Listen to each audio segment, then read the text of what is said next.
everyone. I'm Mary Kay Grimaldi. And I'm Rich Nation, and this is Shell Point Today for Tuesday, March 10th. On today's show, Julie Boyd from the Legacy Foundation will discuss tax tips to help you better prepare for this year's filing. And Melody Desilets heads back to the library to find out about this year's fund drive. Also, Teri Kollath will talk to Pastor Hawkins about an exciting class on how we got our Bible. But first, we want to remind you that today is the first class in the Advanced Russian Justovo Folk Art, which takes place every Tuesday this month. And if you haven't taken the beginner class, that starts tomorrow. Both courses are at 9 a.m. in the Sable Room at the Woodlands, and sign-up is required. Butterflies are beautiful and fascinating creatures. There are many different varieties of them, and here at Shell Point, you can get up close and learn about them by visiting the Butterfly Garden. This afternoon is a special blessing ceremony at 3 p.m. to dedicate the new platform and walkway at the garden. If you've never been there, now is the great time to come check it out. Tonight is the big night for the Freddy Quartet at the Village Church. The Fine and Performing Arts Series concert begins at 7:30 as Freddy Cole performs perfectly polished, smoky jazz with panache and personality. This master vocalist and pianist will captivate you with his warm presence, subtle phrasing, and world-class music.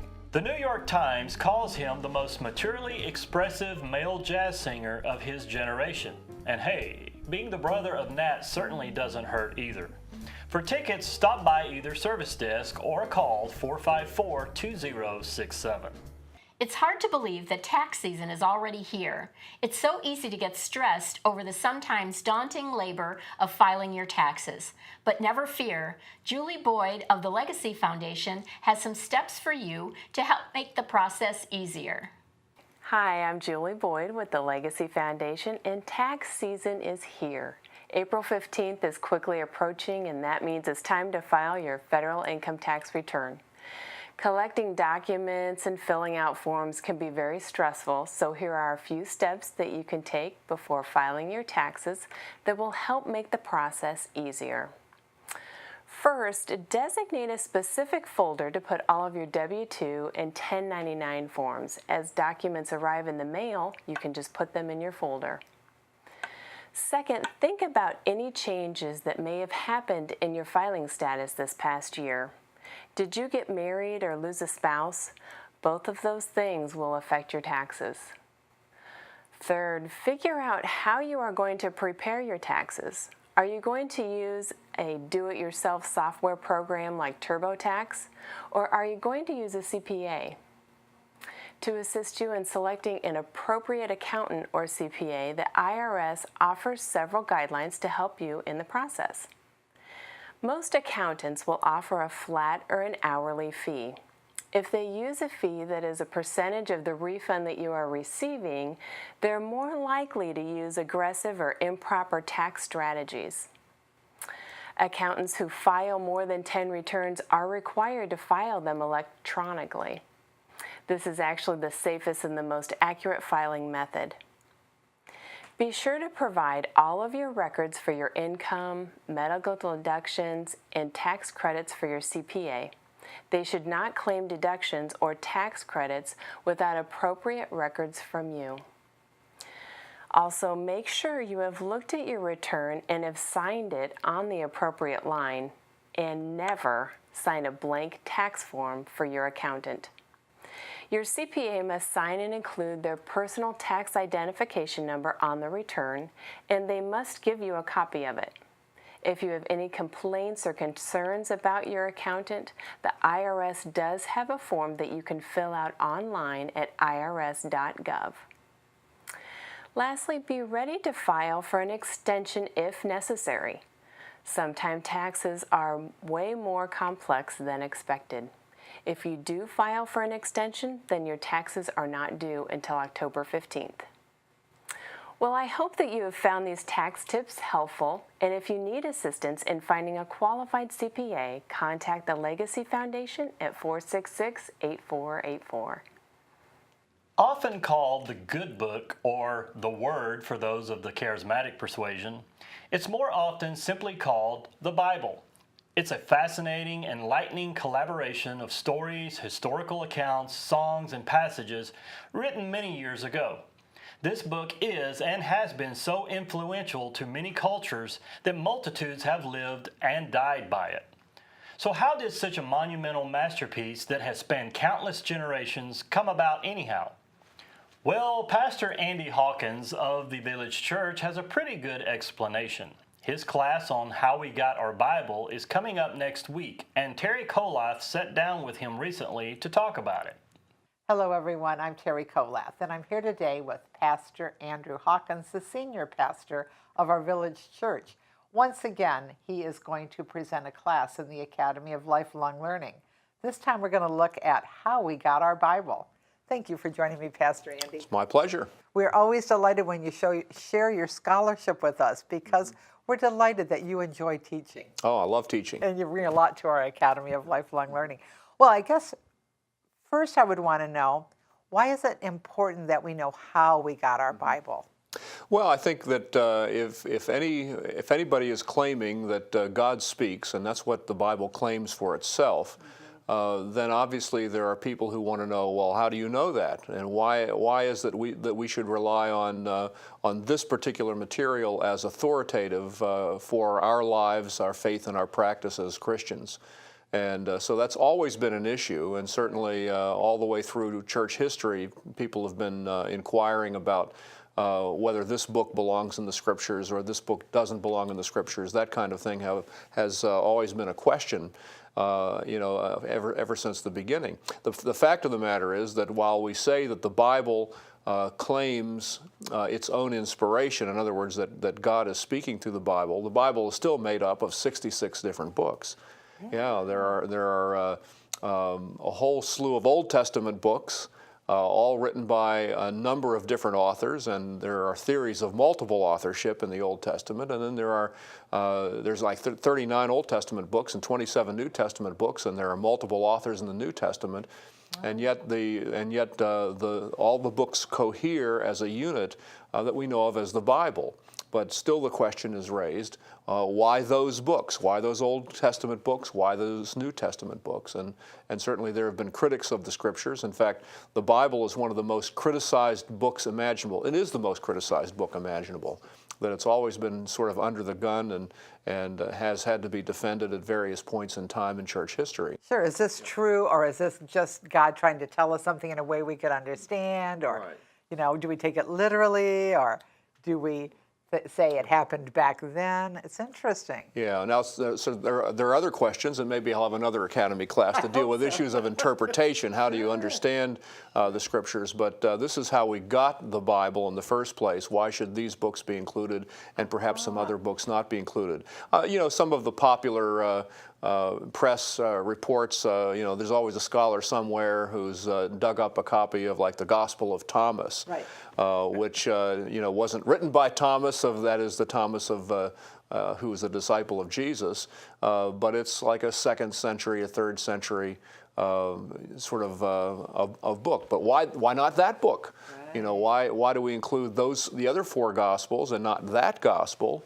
And so there are all kinds of questions that are raised about the inclusion of certain kinds of books. And are you going to tell us when it was completed and became the Bible? Yeah, sure. And obviously the Christian faith relies on the Old Covenant, the Old Testament Scriptures.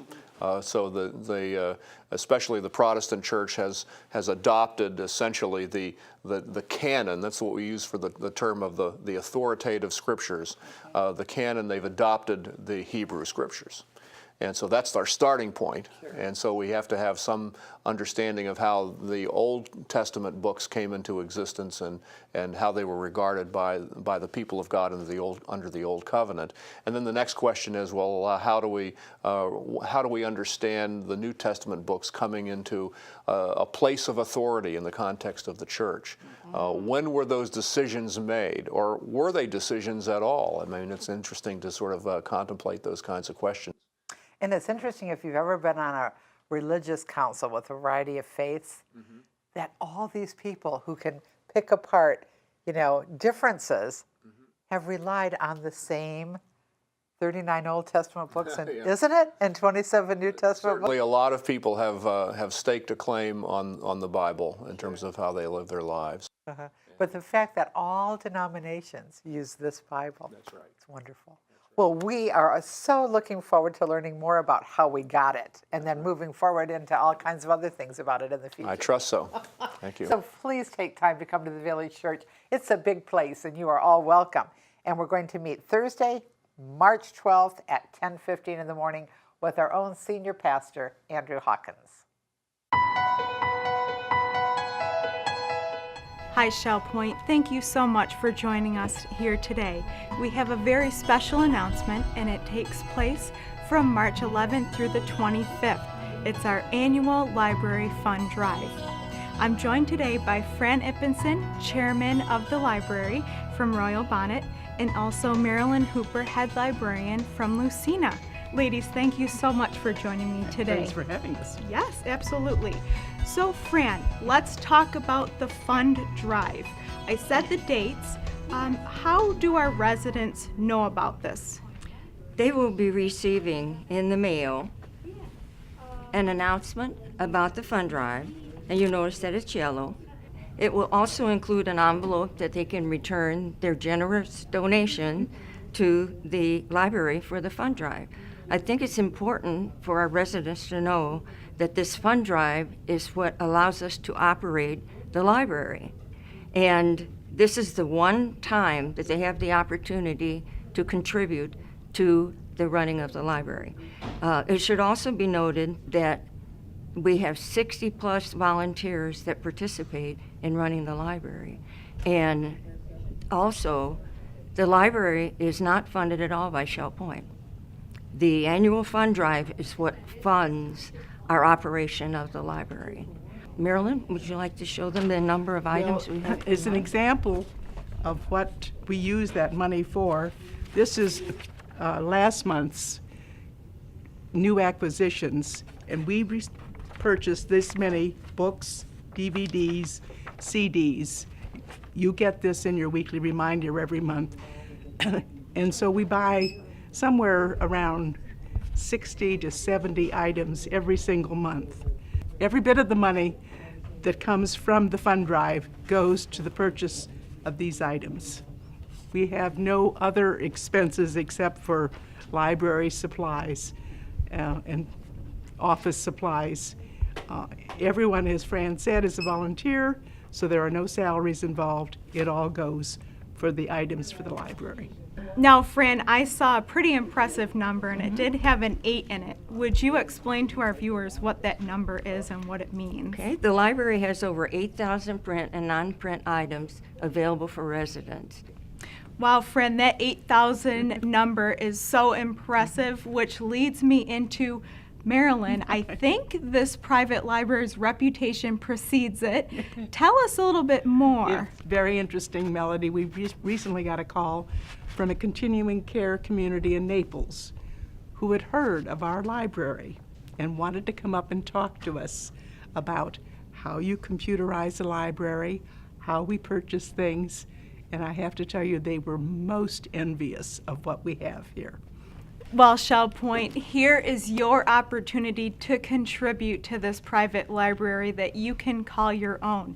And not many people can do that. So it's up to you to take this upon yourself and be generous with what you fund for the fund drive.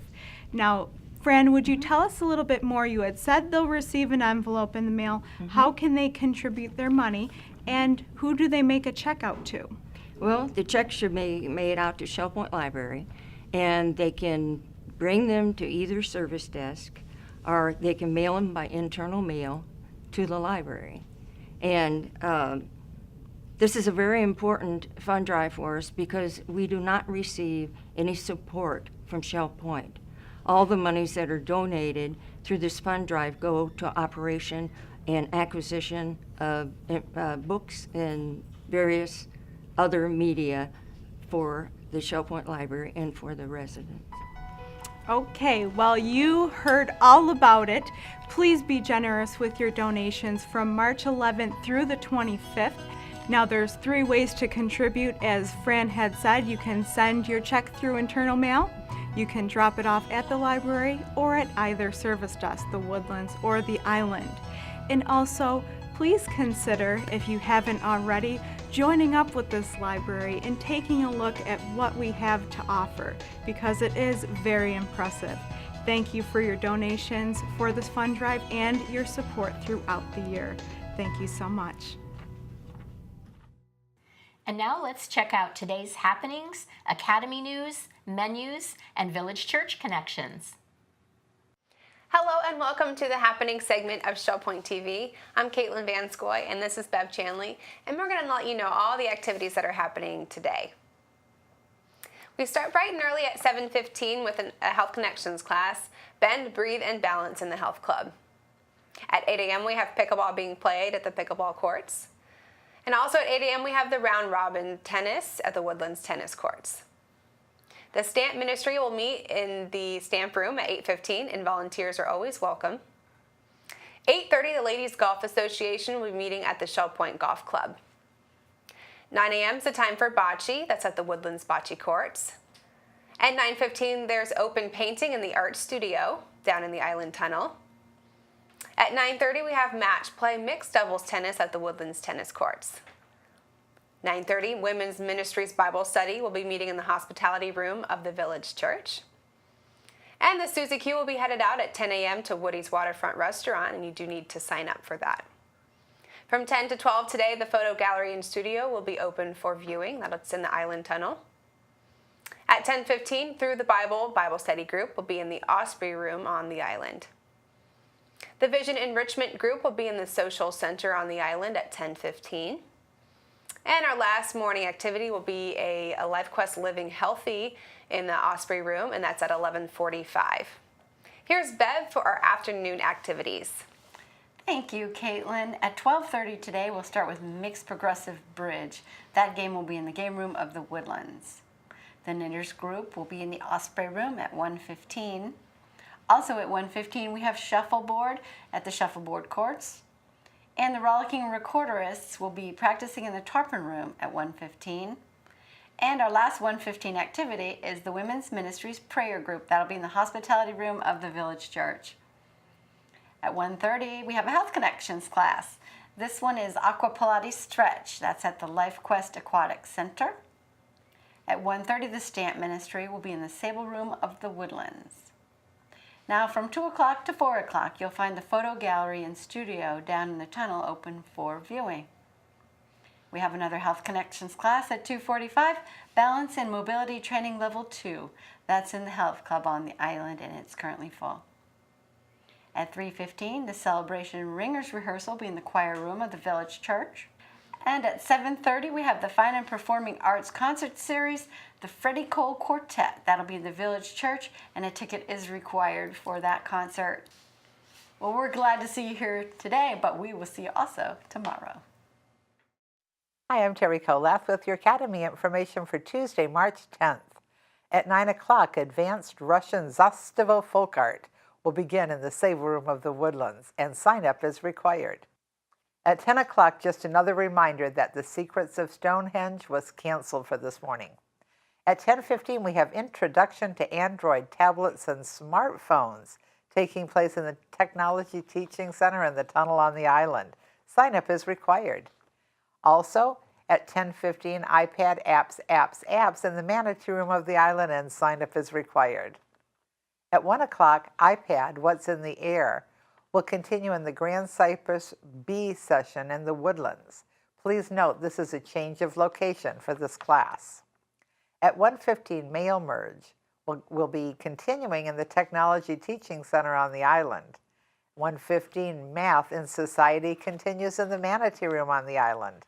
At 4:30, the Alpha course continues in the Grand Cypress Room of the Woodlands.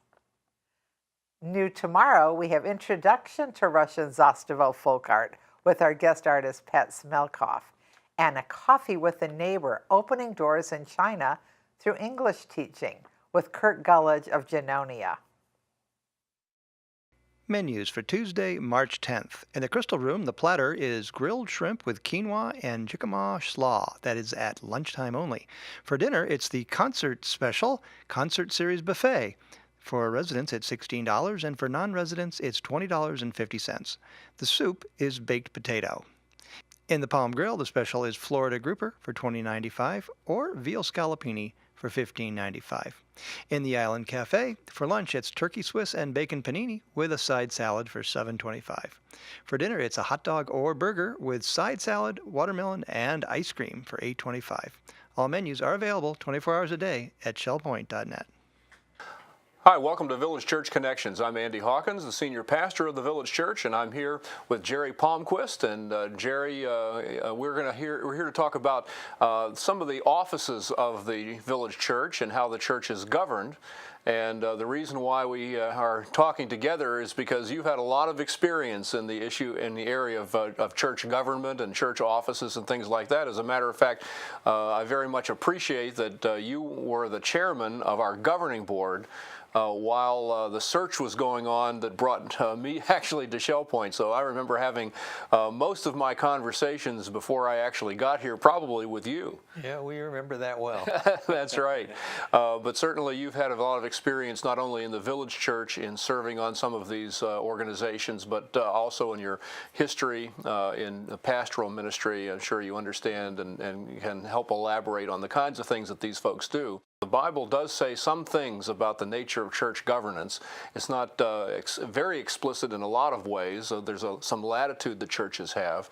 But churches had elders appointed to oversee their functions, and those elders are often known as overseers in the biblical text, or bishops in some ways. And so we have a couple of boards that sort of fit into that general ministry oversight area. And the first one is the governing board, and that's the board that really oversees a good bit of our ministry here at the Village Church. And so tell me, Jerry, what kinds of election process has gone on to put people on the governing board? What kinds of people serve on the governing board of the Village Church? Well, there are 12 members on the governing board, and it makes up all the different groups of the church, like the deacon, the chairman of the deacons, the chairman of the trustees, the treasurer of the church, the secretary. And half that board needs to be elders. And of course, everybody is a member of the church. And they oversee those various functions. And so we receive the reports from month to month and hear how it's going along. Yeah. So tell us a little bit more about what kinds of functions are overseen by the governing board. Well, the elders give their report, and we hear how the spiritual environment and atmosphere is going along, and the deacons give their report, which has to do with the benevolent fund and the people that are being helped. The trustees, of course, we're finding out if everything is in order in the church and the chairs are in the right place. Yeah. That's more facilities oriented than trustees, because the governing board really takes care of programs, it takes care of ministries, and it takes care of the resources. That's right, including monetary resources as well. Right, and the finances. Yeah, so there's a finance report that comes in, and ultimate decisions about how to disperse funds. Right. They have to be approved by the governing board, generally speaking, right? So we have a pretty good idea where all the funds are going. That's right. And that's an important thing. That's right. And then in addition to that, obviously, because we've had our initial conversations before I even came here, staffing is also an area that the governing board oversees as well, right? Right. All the members of the staff, and of course we remember when we brought the pastor in, it was through the governing board and the elders that made those decisions. That's right. Now that's one board, and sort of the governing authority of the local church in our case is the governing board. Ultimately, the final decisions about things like calling a pastor and also the budget that gets presented to the congregation. All those things are overseen and approved by the governing board. Now, what about the elders?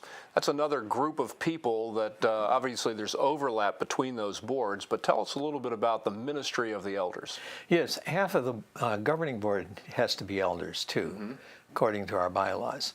The elders really have the oversight of the spiritual health of the congregation.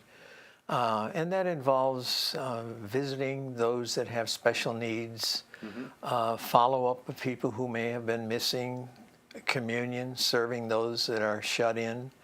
A lot of the concerns, special prayer, people ask for special prayer, and the elders do that. And quite a few different things that have to do with the spiritual needs of the people. That's right. And the elders actually interview those that are coming in to be new members. That's a very important part of their ministry. That's right. And so they form the sort of the membership committee of the church, and they also form as the disciplinary committee of the church as well, which we haven't had to enact very often, thankfully, but occasionally that has been necessary from time to time. One of the things that I most appreciate about the elders is that when we get together, the most important thing and the most time-consuming thing that we do is pray. That's right. Each month when we get together, that's the first thing we do, pray for the special needs of the church. Absolutely. And for individuals. So people can feel free to let us know anytime when there's special prayer, and we appreciate that in the church office. Yeah, and a dimension of that prayer ministry also involves people who have physical needs, because we're instructed in the scriptures that there is a process by which the elders can pray and anoint people who have physical needs, especially who health-related kinds of needs, and that ministry is available, and quite a number of people take advantage of it as well. That's right, and that's done usually by contacting one of the elders. We have 15 elders. Yeah. That's right. Well, it's been a delight to share this time together. Obviously, you and I live in the context of these kinds of boards and work with a lot of people, and it's been my privilege to get to know some of the people that have served on the governing board and the elders. They are people who are highly qualified to do the work that they do.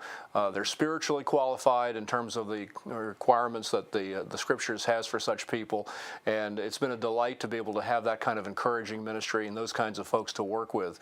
And so in the 2 years that I've been here, it's been a delight to share in that ministry with godly people. It's a privilege and a blessing to be able to serve in those areas. Absolutely. Well, thanks for being with us today, Jerry, as we help people understand the nature and function of the governing structure of our church, governing board and elders. That's what we've been talking about today. And we hope to see all of you soon at some time in the Village Church or through our ministries in one place or another. Blessings to each and every one of you. Thanks for joining us today. Come back again tomorrow when Melody Desilets gives us the intel on the upcoming art show. And Teri Kollath discovers how to become an AARP Smart Driver. Until then, this is Shell Point Today for Tuesday, March 10th. I'm Rich Nation. And I'm Mary Kay Grimaldi. We hope you have a great day, and we'll see you back again tomorrow.